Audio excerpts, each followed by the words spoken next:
May tinatago si Bambino, ayaw niyang magsalita dahil may nakikinig. Mahirap ang sitwasyon nila, Joanna. Kailangan mong bumalik sa Guinea para maisalba mo ang iyong mga anak. Sabi nga nun. Actually, yan din yung feeling ko. Hindi makapagsalita si Bambino ng diretso. Hindi siya makapag-paliwanag. Kasi alam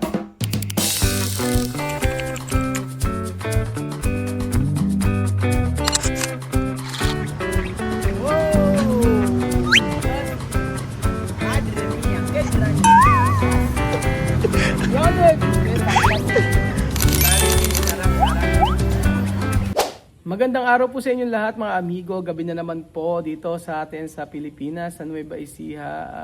At grabe ang panahon ngayon. Sobrang init at ang hirap po mga amigo na lumabas. Talagang madadry ang iyong skin.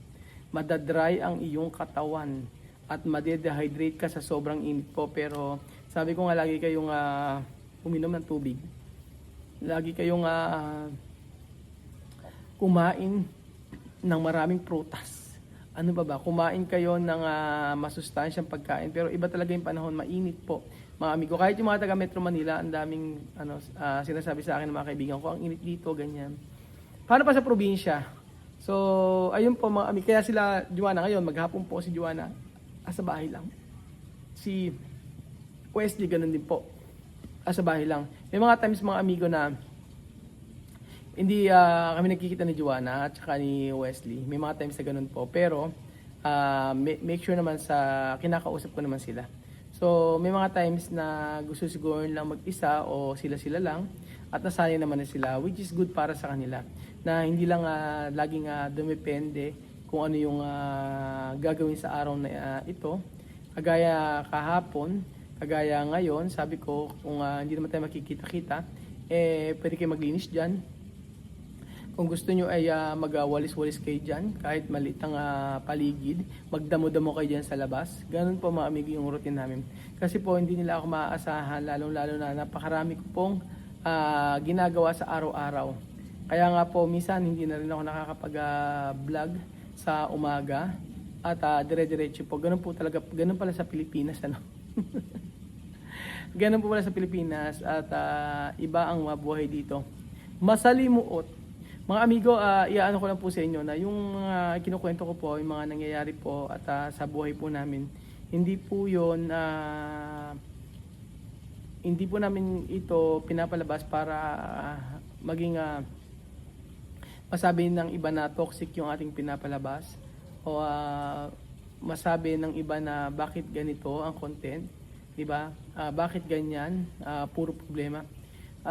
Mga amigo, lahat ng pinakikita namin ay yung mga nangyayari po sa amin sa araw-araw. So kung meron po kayong nakikita na ganoon ay hindi naman po sa pilitan yung panonood ng vlog na pinapalabas po natin. Kung tingin nyo po ay hindi naman po makakabuti para sa inyo, ay mag-skip na po muna kayo. Pero sa akin po, ito po yung tunay na nangyayari sa amin para walang intention po ang vlog na ito o mga videos natin para makasakit sa inyo. Ang nais lang po natin ay maipalabas at makita nyo po ang nangyayari sa amin sa araw-araw at ano pa man po yung mga bawat dahilan.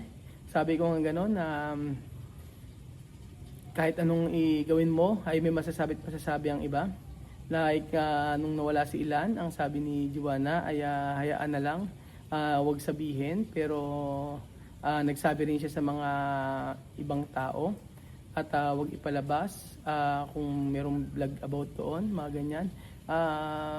Marami mga amigo, maraming nangyayari sa bawat vlog po natin. Kaya po sabi ko nga po sa inyo, ang bawat kwento ay totoong nangyayari sa buhay namin kasama po sila Joanna. So, gusto ko pong basahin sa inyo yung iba't ibang opinion ng ating mga viewers about po sa nangyayari sa social media sa ating sa atin. Para kasi minsan po yung mga comment ninyo mga amigo ay valid talaga. Meron po na kailangan i-explain. Meron po mga amigo na siguro hindi alam yung ibang part na nangyari, kaya ganun na lang yung mga comment. Tulad po nito mga amigo. Sabi niya, hindi mangyayari yan kung hindi mo pinapunta si Joanna dyan. Malilit pa ang mga bata sa anak mo, kaya gawin niyang ganyan. Ang iwan ng nanay sa anak, lalo na at may sakit. Di ba nung ikaw ay nagkasakit si Chuchen, ay kinancel mo ang meet and greet dahil para sa anak mo, sabi mo kailangan ka na sa tabi niya. Pero bakit kay Joanna nagagawa mo yan? Pauwin mo si Joanna, hindi tama na iwan na maliit na bata kahit kapatid niya pa ang nag-aalaga at nagpapadala ng pera. Nawala si Ilan, sana walang bata ang nagkakasakit at mawala. Nakakaawa ang mga bata at maliliit at iniwan sa nanay. Sabing gano'n ni Hannah Jessica Vlog. Yun yung comment niya. At valid naman yung kanyang sinasabi. Ngunit sabi ko nga po sa bawat komentaryo, sa bawat mga sinasabi, ay may mga explanation dyan. So sa sinasabing pauwin si Joanna, syempre mayroong sasabi na ikaw ang magdesisyon, ikaw ang nakakaano ng lahat, at pauwin mo sila. So lahat naman ng option mga amigo para sa ikabubuti ng lahat ay ginagawa natin. At wala naman kasing nakakaalam yung mga mangyayari dati, yung nangyari kay Ilan.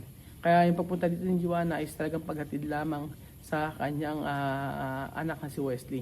Ngunit nung nagstay siya rito, nagustuhan niya ng Pilipinas at tingin ko nag-i-enjoy siya dito at gusto niya maibsan yung kanyang nararamdaman sa pagkawala ng kanyang anak. So iba-iba po mga amigo yung dahilan, iba-iba po yung kanilang nararamdaman, iba-iba ang kanilang iba ang kanyang puso, iba ang puso natin. So kung sa akin po mga amigo, personally ako gusto ko na siyang pauwiin o gusto ko na siya umuwi. Ngunit ang iniiwasan ko po ron ay problema. Problema na, for example, pagka pinilit ko, sabihin niya sa akin, magagalit siya sa akin at kung ano-ano ang parang sumama ang loob niya at kung ano ang gawin niya or ganyan. Hindi po ako sanay sa ganun mga amigo. Ang pinaka-safe ko pong gawin ay may sarili siyang buhay, pag-iisip, at ano man yung kanyang desisyon sa buhay, sundin ko. At kung gusto niya bumalik, makakabalik siya. At sabi ko nga, walang problema. Ayoko po mga amigo na sa akin magbumula lahat yan. At sabihin na pinabalik mo ako, andito ako ngayon, naghihirap ngayon ako, ganyan-ganyan, sa halip na maraming posibilidad namang na isipin ng tao. So pinaka the best dito ay napayuhan na natin siya na para sa akin, sabi ko ay pwede naman na siyang umuwi. At hindi po pwede na pagdaka didesisyonan ko yung ganito samantalang ang tao ay may sariling pag-iisip. Ganun po yun mga amigo. Kaya sabi ko nga po sa inyo, kanya-kanya po tayo ng explanation, kanya-kanya po tayo ng saloobin. And then sabi yung gano'n, feeling ko ayaw iwan ni Joanna ang buhay dito sa Pilipinas kasi alam niyang mahirap ang buhay doon. Exactly. Yun yung isa sa nakikita ko. Ayaw niyang makita, ayaw niyang iwan ang buhay niya dito kasi masarap ang buhay niya dito at doon ay mahirap. So, ang feeling niya ay kapag umuwi siya doon, syempre mahihirapan siya, mag-aalaga siya ng mga kapatid niya. And then, ano ang kasiguraduhan na tutulungan ko pa siya. Yung mga ganun po. Hindi ko sinasabing ganun pero may mga naririnig ako na ganyan sila. Meron silang iniisip na parang gusto nila na sure na magiging okay muna sila. Parang gano'n. Hindi ko ma-explain pero ang pinakaano dito ay nandito na siya sa Pilipinas, yung opportunity at yung mga bagay na nararamdaman niya, o mga mixed emotion kasi mga amigo parang sinasabi, parang sa kanya na ito ako sa Pilipinas, nabibigyan naman na po-provide yung pangailangan nila, okay naman yung kapatid ko mag-alaga ng mga bata, o yung mga ganyan, wala namang aberya, ganyan. Pero kasi the time na nagkaroon ng aberya, ay nagkaberya sa mga anak niya, nagkaroon ng time na nagkaroon ng problema o aberya yung mga anak niya doon, gusto naman niya na umuwi diba? Umano naman siya pero kinancel niya, binago niya. So, pinaka the best po, maniwala po kayo sa akin mga amigo. This time, paniwalaan nyo ako na hayaan natin si Joanna magdesisyon para sa kanyang anak at sa kanyang sarili. Wag po tayo. Kasi po, the more na pinipilit mo sila sa ganoon, ay hindi po magiging okay. Kasi po, iba po sila. Hindi po sila kagaya natin mga Pilipino. Iba po ang kanilang saloobin sa mga nangyayari sa kanila. Opo mga amigo. Kaya, the more na pipilitin, hindi niya gagawin yun. So, ipagkatiwala niyo po muna natin sa kanya, yung mga desisyon na yan. And then, eto pa, ang sabi pa sa comment,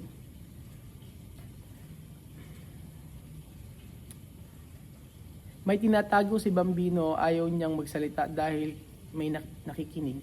Mahirap ang sitwasyon nila, Joanna, kailangan mong bumalik sa Guinea para maisalba mo ang iyong mga anak. Sabi nga nun.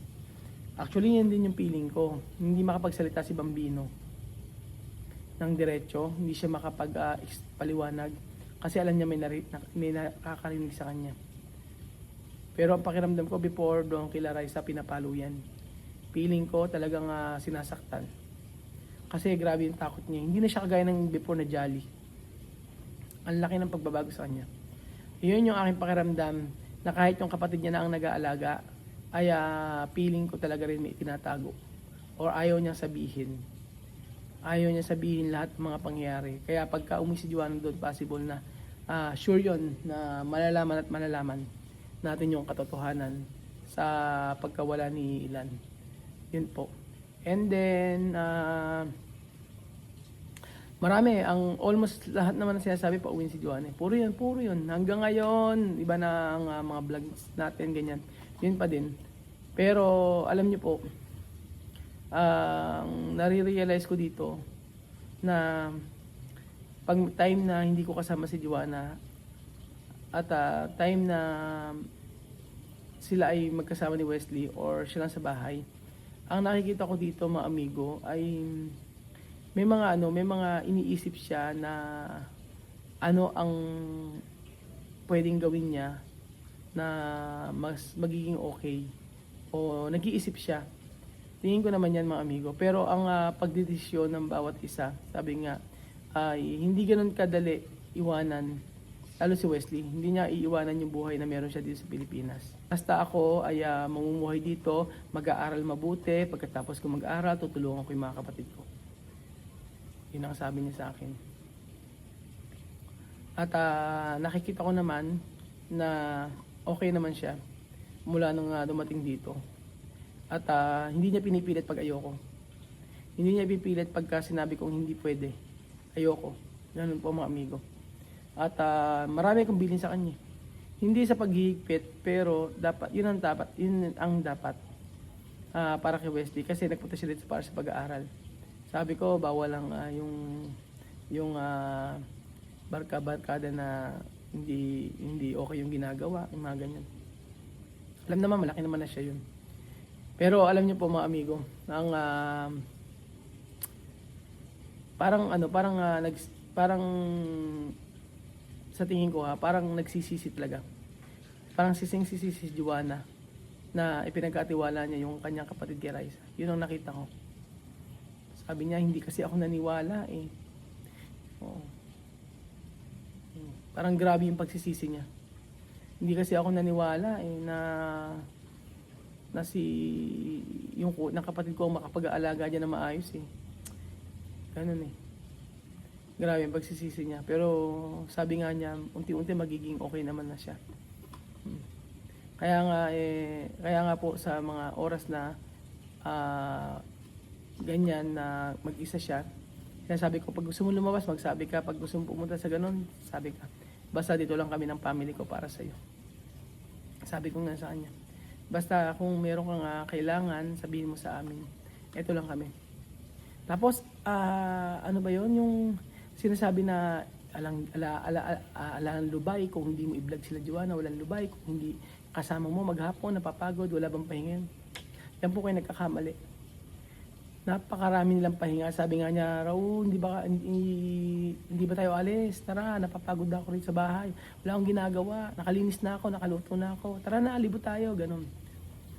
Hindi yung iba talaga yung iniisip ng mga viewers sa totoong nangyayari.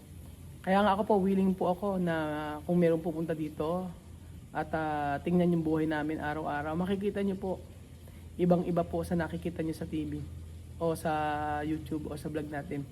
Kasi po yung pagbablog namin, saglit lang yun. Pero yung the whole day, buhay na kung saan ay ako na nagtatrabaho. Kagaya niya, anong oras na ako umuwi. Ganun po. Iba-iba. Hindi mo pwedeng i-justify maipakita agad yung buong araw. Kagaya ngayon, sino nakakaalam na kami umalis at maghapon ako sa kalsada? Wala, kundi ko lang sinabi sa inyo. Diba? Ganun po. Mahaba ang oras sa Pilipinas na maraming gagawin. Hindi lang po pwedeng ganyan na vlog-vlog lang sa maghapon. Marami pong trabaho, especially pagka kailangan sa school, mga bata, lagi akong andon. Make sure na kasama ako pagka halimbawa atin si Chuchi ng mga sayawan, mga ganun, kasama ako dun. Pero minsan walang vlog, di ba? Ganun. Hindi ako nakakapag-vlog sa maghapon, kinabukasan na lang uli. Ganun. Meron times naman kasi na okay naman. Kaya sabi ko nga po sa inyo, iba ang buhay ko dito. Sobrang busy ko po. Kaya minsan hindi ko talaga nahawakan yung telepono ko ng mga ilang oras. Ganun po. So, sabi ko nga kahit na magsisi pa, si Juana, wala na magagawa.